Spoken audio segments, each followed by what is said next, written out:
Assalamualaikum warahmatullahi wabarakatuh. Selamat pagi para kader Partai Golkar yang saya cintai. Saya Erlangga Hartarto. Setelah mempertimbangkan dan untuk menjaga keutuhan Partai Golkar dalam rangka memastikan stabilitas transisi pemerintahan yang akan terjadi dalam waktu dekat, maka dengan mengucapkan Bismillahirrohmanirrohim serta atas petunjuk Tuhan yang Maha Besar, maka dengan ini saya menyatakan pengunduran diri sebagai Ketua Umum DPP Partai Golkar. Pengunduran diri ini terhitung sejak semalam, yaitu Sabtu 10 Agustus 2024.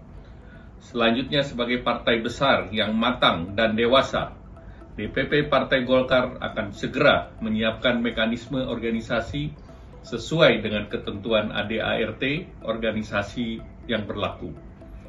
Semua proses ini akan dilakukan dengan damai, tertib, dan dengan menjunjung tinggi marwah Partai Golkar. Demokrasi harus kita kawal dan kita kembangkan terus-menerus. Partai politik adalah pilar demokrasi kita. Indonesia adalah negeri besar.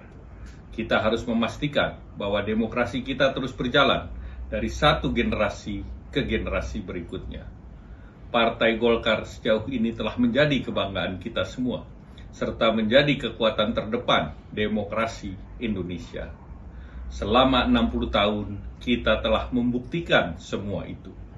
Di dalam pemilu legislatif 2024, kita telah bersama-sama menaikkan pencapaian partai kita dengan merebut 102 kursi DPR RI, serta ratusan, bahkan ribuan kursi parlemen di berbagai tingkat pemerintahan dari Sabang sampai Merauke. Dengan keringat bersama serta dengan tekad bersama, Partai Golkar berhasil melakukan transformasi menjadikan dirinya sebagai kebanggaan seluruh kader kita. Selain itu, dalam Pilpres lalu, kita juga berhasil memberikan kontribusi besar dalam kemenangan pasangan Bapak Prabowo Subianto dan Mas Gibran Rakabuming Raka. Mereka akan melanjutkan kepemimpinan negara sebagai presiden periode 2024-2029.